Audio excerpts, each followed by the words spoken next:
मौके का फायदा उठाओ दृष्टि, तुम कर सकती हो, और मैं भी तो हूं ना तुम्हारे साथ।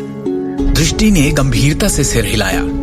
लिफ्ट जब तक ग्राउंड फ्लोर तक आई, दोनों में और कोई बात नहीं हुई। दृष्टि सोच में डूबी है। किस सोच में, ये शिवम जानता है। नीचे आकर दोनों चुपचाप नारंग ग्रुप की बिल्डिंग से बाहर निकल गए। क्या तान्या और दर्श दृष्टि के आत्मविश्वास को हिला देंगे? दृष्टि ने सिमी और अखिल को फोन पर अपने प्रमोशन की बात बता दी थी। काफी अरसे बाद इस घर के लोगों को कोई खुशखबरी सुनने को मिली थी। खुशी मनाने के लिए आज सिमी ने पहली बार अपने हाथों से सबके लिए खाना बनाया था। खाना नहीं, 56 भोग तैयार कर रखे थे उसने।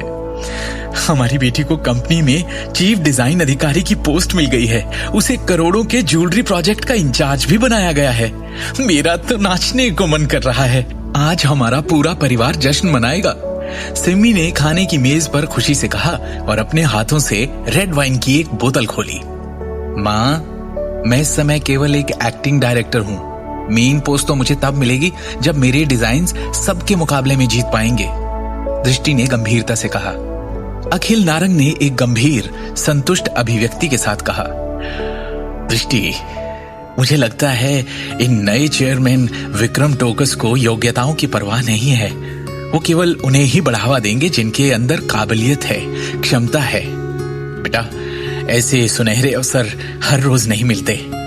तुम्हें मिला है तो उसका पूरी लगन और मेहनत के साथ इस्तेमाल करो।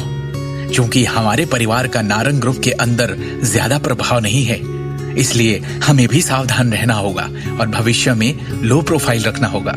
हाँ पापा, मुझे पता है, दृष्टि ने सिर हिलाया और कहा। अरे हाँ, मैंने ये भी सुना कि शिवम ने कंपनी में फिर किसी को नाराज कर दिया है। सिंघानिया परिवार के उस दर्श ने इसे चेतावनी दी थी कि इसे सबक सिखाएगा, उसके बाद भी इसकी इतनी जरूरत? सिमी ने उदास भाव से कहा। उसी वक्त अखिल ने देखा कि उसका सिगरेट का डिब्बा खाली हो चुका है। उसने शिवम से कहा, शिवम, क्या बाहर जाके मेरे लिए सिगरेट का डब्बा ले आओगे? शिवम ने हाँ में सिर हिलाया और बाहर जाने के लिए दरवाजे की ओर बढ़ गया। घर से कुछ ही दूर चौराहे पर एक छोटी सी दुकान में सिगरेट के 2 डिब्बे खरीदने के बाद शिवम वापस जाने ही वाला था कि एक गाड़ी के जोर से ब्रेक लगने की आवाज आई और एक अचानक ठीक उसके सामने आकर रुक गई। यही है वो शिवम गांधी। शिवम के बारे में बोलते हुए 2 लंबे चौड़े भयानक दिखने वाले आदमी अचानक कार से उतरे और शिवम की ओर ऐसे देखा जैसे उसे कच्चा चबा जाएंगे। शिवम ने जरा हैरानी के साथ पूछा, क्या तुम लोग यहाँ मेरे लिए आए हो? तुझे क्या लगता है? इसके पहले कि शिवम कुछ सोच समझ पाता, उस आदमी ने उसके चेहरे की ओर एक मुक्का जड़ने के लिए अपनी मुट्ठी हवा में उछाली। आधे सेकंड के अंदर ही अंदर शिवम खुद पर होने वाले उस हमले को भांप लेता है और खुद को बाल बाल बचने में सफल होता है। दोनों हमलावरों की तेजता और गति को देखते हुए उसे एहसास हो गया था कि ये दोनों किसी के भेजे हुए भाड़े के लड़ाके थे, जिन्होंने लड़ाई में प्रोफेशनल ट्रेनिंग ले रखी थी। जैसे ही दोनों आदमियों ने बाघों की तरह भयंकर भाव प्रकट किए, वो दोनों तरफ से एक साथ शिवम की ओर दौड़े और उसके घुटने पर भयानक लात मारी। बगल की ओर झुकते हुए शिवम ने अपने शरीर को घुमाते हुए और अपने पैरों को उन दोनों की ओर घुमाते हुए जवाबी कार्रवाई की। उसी पल हवा की एक जोरदार आवाज आई और उसके साथ कुछ टकराने की, क्योंकि उनके वार खाली गए, लेकिन शिवम अपनी एक एक टांग से उन दोनों की टांग पर वार करने में सफल हुआ। पलक झपकते ही दोनों आदमी कई मीटर दूर उड़ गए और ठंडी कठोर जमीन पर जोरदार टक्कर और आवाज के साथ जोर से गिरे। उन दोनों धूर्त आदमियों ने मन ही मन अपने इस हालात को श्राप दिया जिसने उन्हें शिवम के पास भेजा। इस नौकरी को स्वीकार करने के पहले वो वास्तव में मानते थे कि उन्हें हराना किसी के बस की बात नहीं। शिवम के कौशल को इन दोनों ने ही काफी कम आंक लिया था। तुम दोनों को यहाँ किसने भेजा? बोलो। शिवम, जो अभी तक इन दोनों आदमियों के प्रति भावहीन था, अचानक उनकी तरफ ठंडी और तीखी नजर का चुभ जाने वाला तीर छोड़ता है।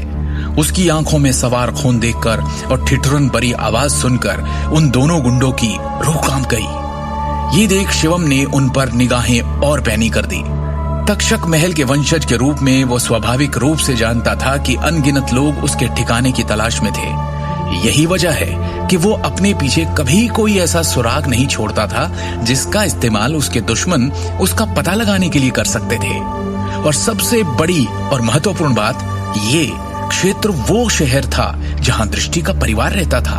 उनमें से एक गुंडे ने कांपती हुई आवाज में कहा, हमारी आपसे कोई दुश्मनी नहीं है, हम तो बस हमारे बॉस के ऑर्डर पे काम करते हैं।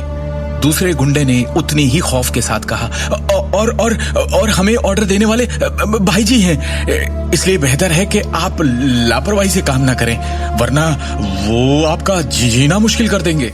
आगे की कहानी जानने के लिए देखिए अगला एपिसोड सिर्फ पॉकेट एफएम के यूट्यूब चैनल पर, और शिवम द हिडन वॉरियर के सारे एपिसोड्स को सुनने के लिए डिस्क्रिप्शन में दी लिंक से डाउनलोड करें पॉकेट एफएम ऐप।